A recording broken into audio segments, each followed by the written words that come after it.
Hello and welcome to the church office. Oh, what do I say? I forgot what I say. We're glad you stopped by. Close enough. And I am glad. Thanks for stopping Thank by. you for stopping Thanks. by. All right. One day I'm gonna get. You know what? It's kind of the bit now is that I don't get it right. Right. I I think feel like I should start saying it. Once you do get it, it's going to be boring. Yeah. Right. It's the last thing we want. It's the last thing. All right. So one thing I was supposed to remember. one thing. All right. First and foremost, I want to thank Jessica Bursa and Bailey Langren for filling in last week. They did a great job filling in for you. You did a great job. All right. Don't short yourself. Well, great job of hosting. I said Denise asked me, so my wife Denise kind of we put these things together, and PJ I say we, right? The royal we. PJ edits them, and anyway, so my wife Denise will kind of help us with the posting on Facebook and that. And so Denise said to me, because we were at a conference, so she'll tell you about the conference last week. And Denise says, "Hey, is PJ going to have a church office now that that you're?" And I said, "I don't know. We talked about doing something remote." Maybe, but I knew that kind of wasn't going to work out with our schedules, and I don't know what the Spirit's going to do. And then she told me on the flight back, she said, "Hey, PJ put together something with Jess." Saw the post. Yeah. And I said, "Oh, that's awesome!" And so we got back, not late Saturday, but enough that I was able to watch it Saturday. Yeah. Okay. And catch up before the Sunday service. Yeah. So, no, you guys did. We had some fun talking about the '90s. No, '90s. Yeah, because you were all You're all born in the '90s. Children of the '90s. Yep. Yes. Whereas I was having children in the '90s. Right. Kind of the difference there. So thank you for that. Great conference. It happens this time each year. It's about the third weekend, third week in January. Some of our larger churches in our Lutheran Church Missouri Synod, and it's not so much the number of how big the church is. It's more churches that, like us at Christ the King, have multiple ministries. I like to say a lot of moving parts. We've got dual campuses, a lot of different ways in which you can kind of get familiar with our church and our school, and the food pantry, donation station, and that. So we kind of get together for we hear a speaker, which speaker was great. I'll talk about that probably in the upcoming weeks. A lot of it is just kind of meeting people and reconnecting because with pastors, which I got a chance to once again say hi to Jeremy and Michelle Schultz. For those who don't know, pastors at St. John's Lutheran Church in Arnold, Missouri. Just a half hour of my first church, so I kind of know the area. PJ, you tell us your connection with Pastor Jeremy Schultz. Yes. Awesome guy. So he served at St. Paul in Royal Oak, which is where my wife Jackie grew up. And so Jackie knew him first. He was her pastor, like when she was a youth age, right, high school and maybe even middle school. I think is when he went there. But then he ended up marrying. He married us at St. Paul. We were married there, and so Courtney also was teaching at St. Paul when he was there. So Courtney and Wes Pomeroy know Pastor Schultz as well. So it's a good connection. Yeah, it's great to connect with him as well. And then his brother is the president of Concordia Publishing House. That's awesome. That's Jonathan Schultz. Yeah. And so it's fun to hang out with, I call it the Schultz brothers. I call it, Denise and I call it our time with the Schultz brothers. Yeah. And it's a lot of fun. And I don't mean to name drop here, but it's kind of good to know the president of Concordia Publishing House. Big time. His wife Sue and my wife Denise, the four of us were at Concordia River Forest together. Yeah. And Denise and Sue worked a part-time job together. Yeah. So we know them fairly well and have for years. Sue tells us about this great book because we're talking about books that I like to use for sermon series, and this might be one that we use in the fall. We'll see. And I did not remember the name of the book, so after the conference, I shot Jonathan an email that said, "Hey, Jonathan, what was the name of that book again that Sue had mentioned?" And his response was, "Don't worry about it. It's in the mail. Nice. It's on its way." Yeah. So I just saying, PJ, there's some perks that absolutely. Also, I think I told you guys I was able to connect with Pastor Tom Zelt at this conference, and he wrote the linchpin, and I did not go as fanboy on him as I could have. You restrained yourself. I dialed it back. That's probably a good move. Partly because his church is only about a half hour from where my daughter Becca lives, so Becca and Josh could go down and visit him, and so I didn't want to basically cloud his opinion for before we met, but I was able to say hi to him and thank him for the linchpin and explain that because we give this book to every family who takes our new member class, which is kind of based on the resurrection apologetics and that. And so if you're thinking about becoming a member here at CTK, granted the class doesn't start until fall. We have plenty of time. But I wanted to explain it. Hey, Tom, every time you ship out some more books to that obscure church in Michigan that you've never heard of, that's me. That's Southgate, us. Michigan. Yeah, that's us. So I got a chance to By the do way, that. this is, I didn't tell you this, but this is the CPH name drop. This is kind of bad timing. Why is that? What's going on? Well, if this would have happened 2 weeks ago, so I stopped by the CPH warehouse. Oh, that's right. You're in St. class. Louis. It's in St. Louis. That's where they produce everything. And then they've got a big store there, like a store you can go to and shop. And, it's like a kid in a candy store I got in there, right? You had to be just it's great. Because so they used to have these all over the place, right? Like every Concordia had a CPH store. The seminaries had a CPH. Even the seminaries don't have them anymore. They just have that location in St. Louis. Right. And so you get in there and it's like, you're just, it's mouth-watering text all over the place. Luther's works over. It's just, it's great. You're like Charlie Bucket in the chocolate factory. So I really could have used a little additional discount is what I'm saying when I was there 2 weeks ago. And I didn't know that was available to me. We're so used to like those promo codes. Where's the in-person code? Right. Yeah. Where's the I know Jonathan code? Right. Yeah. Where is that? Yeah.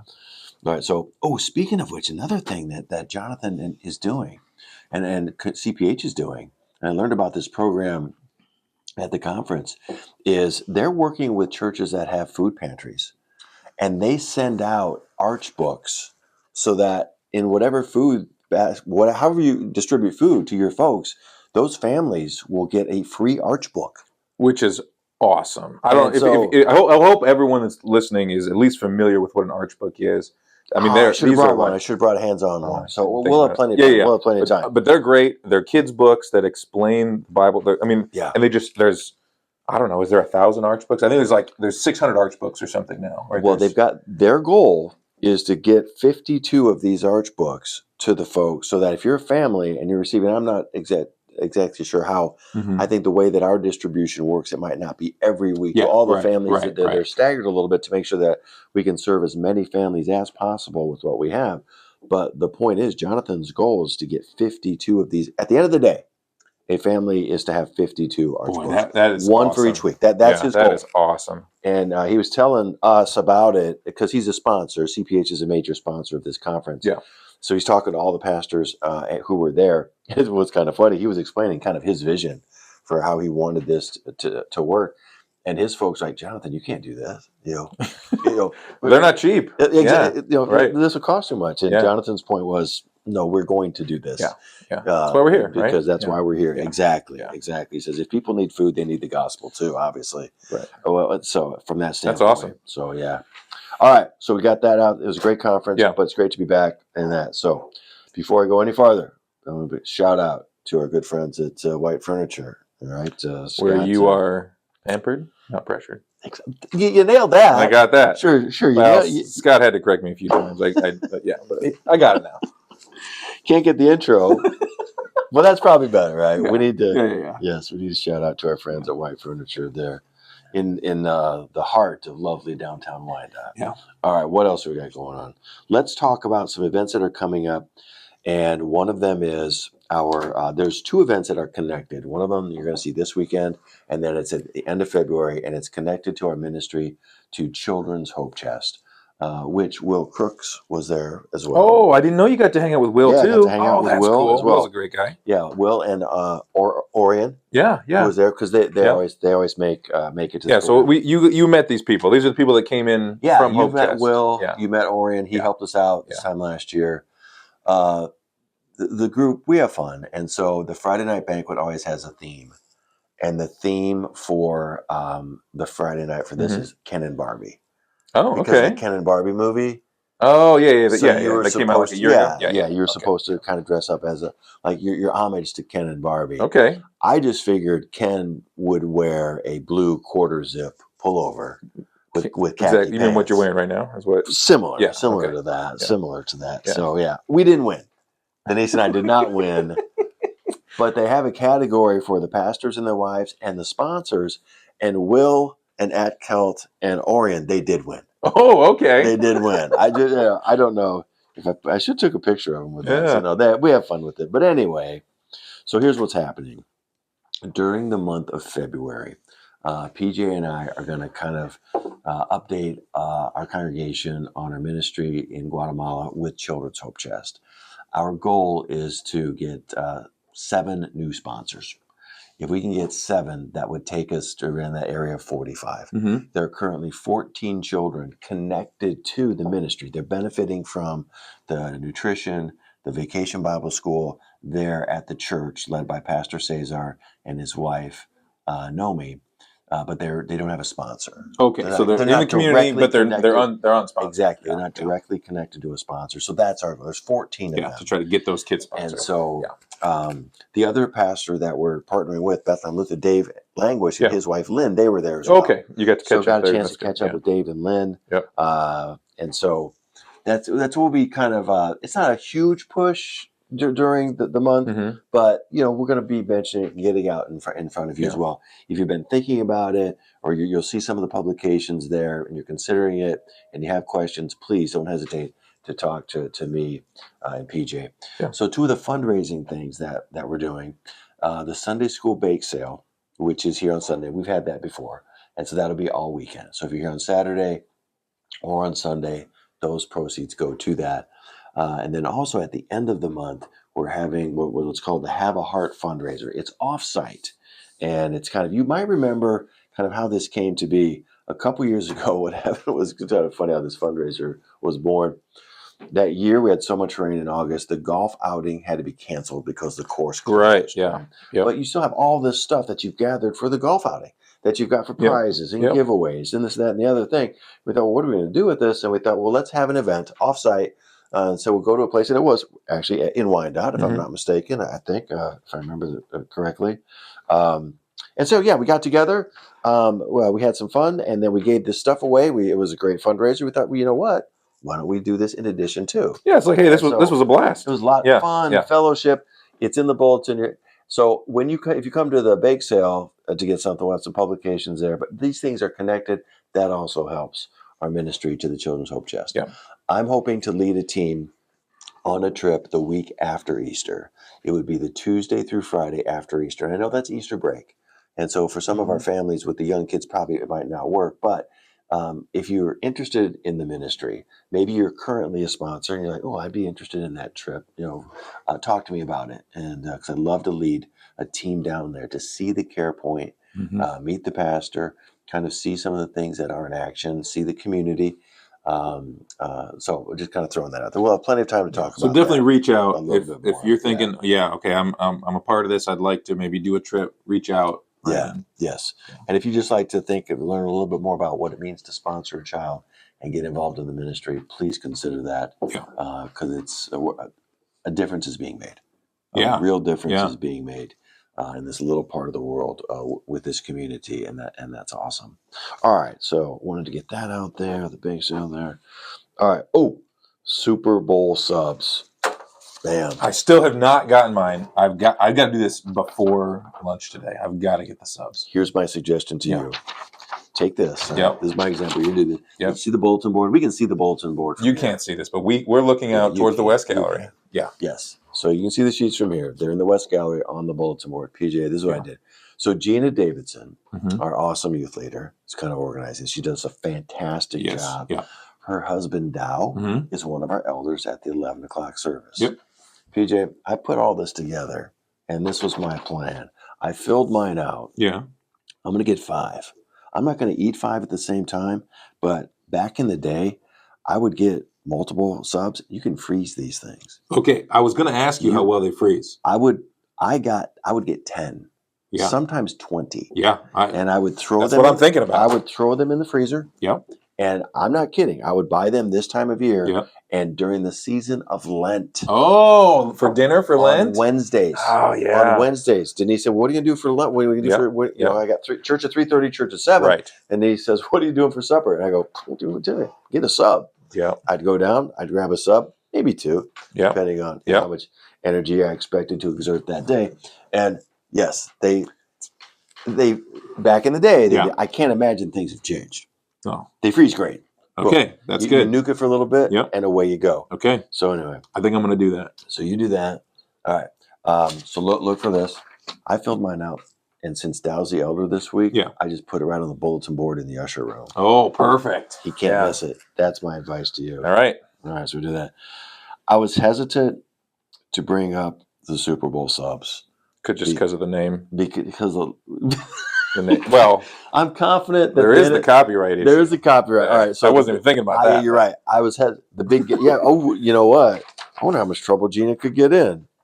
Anyway, There's not that many organizations that are willing to go after churches, but the NFL is one of them. They are one of them. They will. Yes. Yeah. The Shield will not. Yeah. They will not put up with it. Yeah, the big game. I meant to say big game subs. Yeah, the big game subs. Anyway, because our beloved Lions are not in the conversation. Yeah, tough weekend, obviously. Tough loss. You know, and I really didn't have a chance because we flew out. You know that Monday after for the conference. Yeah. So we were not really in the building during that time to go with that. I did though. I said to Denise before the game, I said, Denise, we have to win this game. She was kind of surprised because I like the Lions, but I didn't grow up a Lions fan. And she goes, why is this so important? And I said, because church will be affected if we don't. Yeah. Yeah. And you could see there was a little bit of a malaise. I mean, a little bit, but it's like, oh man, we were really bummed that we lost. That's why I knew we were going to talk about the big game subs today. And I didn't wear my Lions pullover for that reason. Right. I went with Arsenal instead because, as you can see behind us, Arsenal won a big game, which I have no idea what that game is. Football in Europe is weird, PJ. Yeah. That's not a part of their regular Premier League. It's something else that they do. Oh, this was like a friendly? And I know, and it's not a friendly. They've got like tournaments that happen within the season. But it's not part of the... It's not part of the Premier League. So they can like play in different... That is odd. Yeah, it's very foreign for... That's not how American sports work. No, it is not. It's just strict contracts. It's another example of how England they're just different. They just can't quite get it right. You know what they call this close. You know what they call trucks over there? What? Lorries. Oh, I have heard that before. You know what they call garbage cans? Bins? There you go. Bins, See? Yeah. Nobody does that. No, it's weird. Anyway. Yeah. But at least my daughter found her husband over there. So yeah, that's good. That's a good thing. England has given me one good thing. Yeah. All right. I love my son-in-law. All right. So there we go. Anyway. So, but we're in a bye week. Right. There's no football this weekend. There is no football. Yeah. So PJ and I got to talk, and we thought what it might be fun to do is look at what are some other bye weeks in life. Yeah. So I challenged PJ. I said, PJ, see what you can come up with. I'm going to come with it. So what we came up with first is bye weeks are, why do you do that? Yeah. And PJ, you landed on revenue, which probably is. It's got to be, right, with the NFL. In American that's why sports, that's why you do anything, right? It gives us another week. There's no other reason. Products and that. Yeah. And so we got to thinking of, what other areas do we have a bye week? Yeah. The example, imagine if right before Easter, we thought, this Sunday is so big, we're going to take Palm Sunday off. Right. Yeah. We're just going to get hyped up for Easter. We're going to have a bye week before that. Yep. I don't know, PJ, if you remember. I think I was in college at the SEM at this time. Uh-huh. I remember here at Christ the King years and years ago. Palm Sunday was really a big Sunday, and a lot of the orchestra stuff was put in. This is like mid '90s. Yeah. So. And I remember talking to my dad, and he said, we kind of made a decision, like maybe we should hold off a little bit on the Palm Sunday. Interesting. And save a lot of special music and that for the Easter. So in a way, it is a little bit. Just a little bit. But we're not taking the week off. No, we're not taking the week off. We're not going to at all. Yeah. But that's part of that is just how much effort that we do put into our Easter celebration. The amount of the volunteers are great. All right. So we use that as an example. Yeah. Here's one that I came up with. Yeah. I came up with lawn care. You know how much I love lawn care. Oh, interesting. Okay. I love lawn care. But you'll have those times in the summer when you don't get as much rain. And you give the lawn a break? I have a weekly schedule of what needs to get done per week. And there might be, we don't have much rain for whatever, so you don't have to do as much. You get a bye week in your lawn care.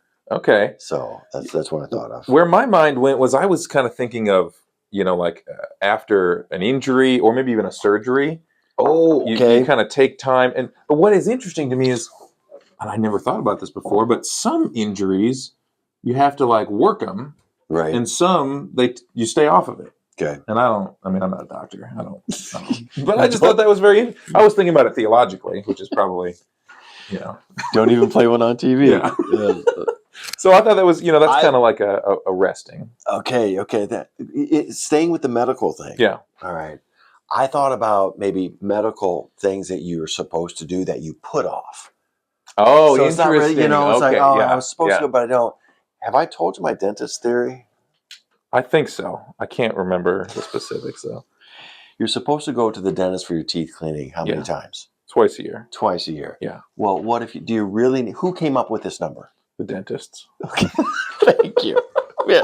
Where do we arrive at the arbitrary 6 months? Yeah. PJ, in the course of your life, my theory is that for 30 years, the decision to go to the dentist is yours. Mhm. When you're a kid, it's your parents. Right. When you get older, it's your teeths. I have to go. Yeah. I have no Okay. choice. Yeah. So I've got a 30-year time frame when it's my decision Yeah. whether to go to the dentist. Yeah. If you go once every 6 months over 30 years, PJ, even you can do the math on that. How many times are you going to the dentist? That's approximately 60 times. If you go 30 times 1.3, Yeah. okay, Okay. that's every 9 months. Yeah. So not really a bi week, but a bi month, Uh-huh. 3 times.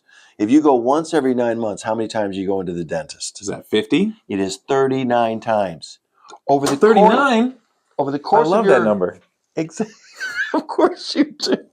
Well, I'm assuming that's why you did make it 39 for the books of the Old Testament. That's right? why I came up with it. I'm telling you, you follow Jay's way to avoid the dentist, which again, all apologies to all my dentist friends out there. I've got dear friends in the business. I apologize, but I'm sorry, guys. I'm calling you on it. It's 9 months. You go once every 9 months, That's the you're sweet saving spot. yourselves 21 trips to the dentist. Yeah. All right. That's free. Yeah. That's just the free advice you yeah. get here on the church office. You know, the other one I thought of Yeah, what was your other is this season that we're in the church right now. Epiphany one? is kind of Okay. like, because for at least you and I were just looking at the preaching schedule the other day. Yeah. Right. Lent is about to start. Yep. Which Yep. Lent gets busy in the Yep. church. You're leading Yep. all the way up to Easter. So I kind of thought, you know what? Epiphany is kind of like, I don't want to say a bye week, but it's like, Yeah. it's in between Christmas and when Lent starts. Like a bi season. A bye season. Yeah. A It's bye just season. it's a little take a breath before, hit the ground running on Ash Wednesday. All right. All right. And I've got one more that kind of just segues into that Lenten season. Yeah. And how about birth, pregnancy and birth? Uh-huh. You have a due date, Yeah. right? Yeah. But what happens when you're late? Right? What happens to the kid whose due date was February 2nd? That's this Sunday. Uh-huh. But they're a week late. That kid is born on Super Bowl Sunday. I'm sorry, Big Game Sunday. Big game Sunday. February 9th. Yeah. That kid had a bye week. That's a literal bye week. Wow. Interesting one. Yeah. Yeah. So shout out to our good friends. So I thought of it because Keith and Erica. Yeah. All right. I married them a few years back. Yep. Well, Erica's pregnant. Uh-huh. And I think her due date is like the 4th or something. Okay. And so I thought, well, what if Erica's like a week late? Just hold off for a few days. There you go. Yeah. There you go. Because I saw them there in church last Sunday. Yeah. Keith helps us out, one of our community assistants. Yes. And he's a sweet young couple. Anyway, so keep Keith and Erica in your prayers. Not all of our moms, but yeah. So that's what came out with me. And then the segue then is that whole concept of really birth and the mother and child is that bridge between Christmas and Lent, because Christmas and Epiphany are connected because we celebrate that God became man, Right. the incarnation. Yep. And then Epiphany, you go Epiphany and Lent. Yep. The birth of Lent. Yep. Now everything's changed. Right. Why did he become man? Yeah. And that's what we'll begin to talk about. And so, working up the Lenten theme, we're about maybe 2 weeks away from announcing that. Yeah. Because Yeah. we have a late Easter this year. Yep. I don't know how you feel about the timing of Easter. I heard you talk about this, and I was surprised. I thought that you'd be in favor of the late Easter, but you like an early Easter, huh? The earlier the better. Yeah. Yeah. Last year was perfect. I love the March Easter. Mm-hmm. Give me an Easter in March every year. I think that's great. I think I like the later because then it's warmer by Easter. Yeah. Which is kind of nice. It has a more of a spring feel, at least for us in the north here in Michigan. As much as I've lived here in Michigan you had too. You grew up here. Yeah. I mean, spring here in Michigan doesn't really start until June 28th. That's true. It's not like it's going to be hot on Easter no matter what. It's like You're not. Yeah. April's cold. Yeah. May is cold. I can't tell you how many times Denise and I would try to. We'd have. So when the kids were little, we lived by the YMCA in Southgate. Yeah. At the big Oh, yeah. pool Oh, yeah. that's there, and we'd be looking. We're trying to take the kids to the pool on Memorial Day weekend. Yeah. And it's 55 degrees. Too cold. So I can't tell you that's happening there. So anyway, Lent's right around the corner in that. Yeah. This weekend, I hope you can join us for this weekend. Spiritual gift class going on. That's right. That's people are, I think, really into this. That was awesome. I'm loving it. It's been really. It was great because I was able to sit in because what happens is we're Saturday night's 1 week behind. Right. What happens is PJ and I sit in on those classes when my mom Carol teaches them, Yep. and then kind of we get the information and then we help teach. Then we teach the class, so mom's not having to make 2 trips here on Saturday night. Yep. And so this weekend. PJ, if I told you, so the last time I was here, I used an old catechism from 1940 something or other. Yeah. What if I told you I found a catechism older than that? Oh. That's right. Where? Can't tell you that. Oh, okay. That's what we call it. Are you? Is this going to be? This is for part of the Sunday. sermon? Yeah, it's Okay. part of our application in the sermon for this weekend. Now, I don't know if someone was on the fence thinking about, well, I don't know if I'm going to go to church or not. I don't know if that sold them or not. But I'm excited for you to see how old this catechism is. Yeah, big time. I mean, I've only had 2. I grew up on the blue that came out in the 80s, and then we've got our LSB one that's the maroon and black. Yeah, and now I've had, I think, 4. Yeah. Because it was the blue, the light blue, then the maroon, 2 revisions of that as well. Yep. And this one going back. But in any case, so. All right, well, thanks for stopping by. Should we do that one? Yeah. We look forward to seeing you over the weekend. God bless from the church office.